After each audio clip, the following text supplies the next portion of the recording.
2020 continues. Here's Amy Robach. If there were a Nasty Neighbors Hall of Fame, this woman would be a shoo-in. And these videos, part of a highlight reel that's earned Lori Christensen an enduring, if unflattering, nickname.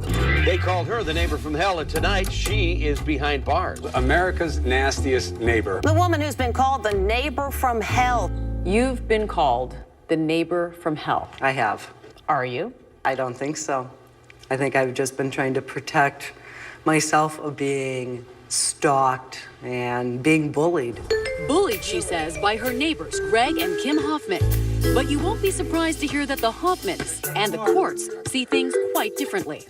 Actions speak louder than words. Her actions have shown, very simply, that she is the aggressor. Flashback to 1999, when Lori Christensen and her daughter moved into this 4-bedroom house just across the street from the Hoffman family. They say things went from cordial to combative 6 years ago because of a spat between their daughters. And immediately, she pretty much went off on me. She was yelling and screaming. She was screaming at you? She was screaming at me, Had she ever basically. screamed at you before? No, she had not. And I turned around and started to walk away. But walking away from the wrath of Lori Christensen wouldn't be that simple. The Hoffmans learned the hard way after Kim, a recovering alcoholic, suffered a dangerous relapse. She collapsed in front of me. She collapsed in front of you? Yeah, and I had my son called 911. Christensen expressed her condolences in her own special way.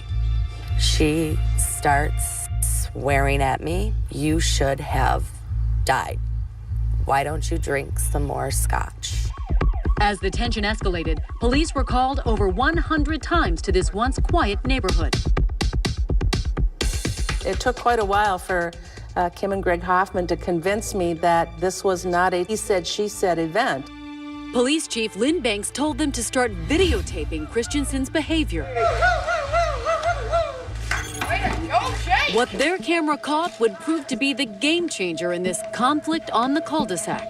Here's Lori using a remote control car to simulate drunk driving during Jake Hoffman's 12th birthday party. Another apparent dig at Kim's alcoholism. She started calling me a son of an alcoholic in front of my friends, and it wasn't something my friends are aware of, so it was an embarrassing situation.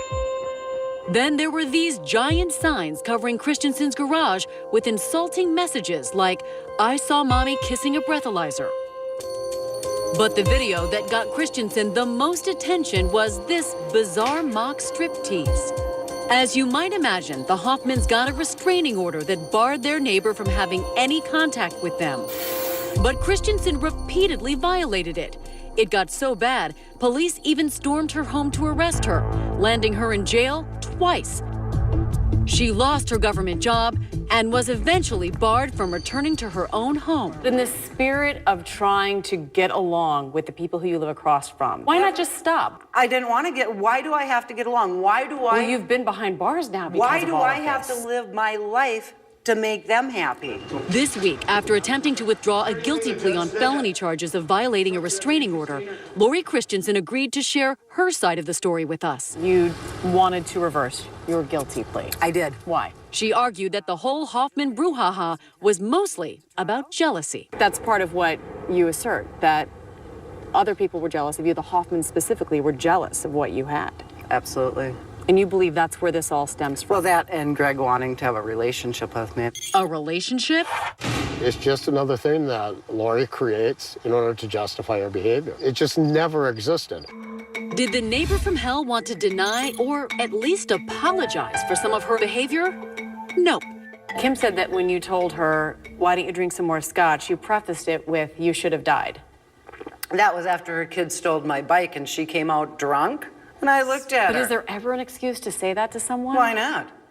Why not? Don't come out. I think most people would say no, especially in front of children. You know what? She comes stumbling out and she's bitching at me. I leave my kids alone. You can't talk to my kids. I go, you know what, Kim? Go and drink some more scotch. Maybe you'll die. Absolutely. And you don't feel bad about saying that? No. Why? Because that was where she was headed. Christensen also admits to those garage door signs but says they weren't all directed at the Hoffmans. I saw mommy kissing a breathalyzer. Yes, that was New Year's Eve, and all the Met Council buses, that was the logo that year. I have pictures of every Metropolitan Council bus driving down the street that said, I saw mama kissing a breathalyzer. I'm a mad supporter. So it wasn't directed at Kim Oh, Hoffman? absolutely not. I guess find it hard to believe that advertising Mad in such a manner really is going to be very effective. As for that suggestive driveway dance, Lori says she was fed up with Greg Hoffman constantly videotaping her. That doesn't look bizarre, or as some people have said, crazy. Why should somebody be, why should a guy that shaves his head be standing across the street videotaping me every night? Do you not find that bizarre? If the guy wants to sit home watching me, I'll give you something to record and watch me.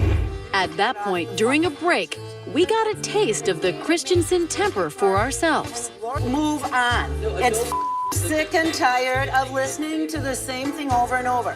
Let's talk about what happened in 2012. The Hoffmans. Let's do it. After things settled down, we moved on. There was the moment when police had to break into your home. I mean, at that point, are you thinking, this isn't You know worth what it? that was? But you were engaging when you weren't supposed to, and if you No, I weren't wasn't engaging. Christensen insists the local police, including Chief Lynn Banks, have had it out for her from the start. Lynn Banks and I have never talked. I have a conversation recorded with Lynn Banks where she called me a monster. And Lynn Banks never... Why do you think she thinks that of you, though? Why? Because I was a single gal and I was assertive. And she told me I was a I says, is it illegal to be a Are you a I can be. I'm assertive. I hold my own. But I'm also a very compassionate person. Sitting in my office across from me, I said, Lori, why? Why can't you just stop this? And she looked me right in the eye and said, it's my lifelong goal to make these people's life miserable.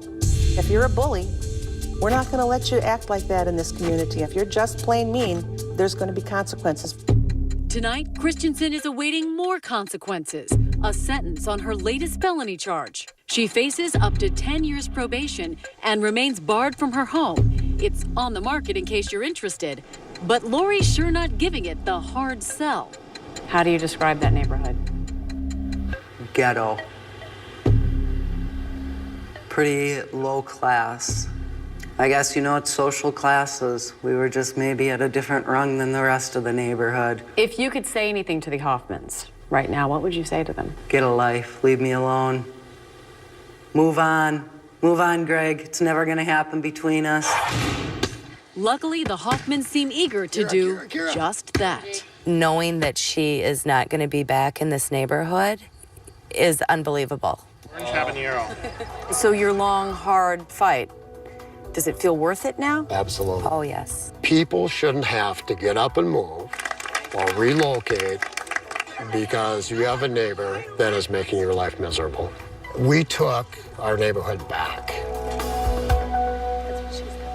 Luckily, a happy ending there, but we want to know, do you have crazy neighbor stories? You can let us know by using the hashtag ABC2020 on Twitter. And we'll be right back. Next, This is not home sweet home. when all else fails, he's the guy who can get a neighborhood peace treaty. Why is he threatening your dog? Most of the time. If we could all sit down together, I'd be... Absolutely not. Can he work his magic here?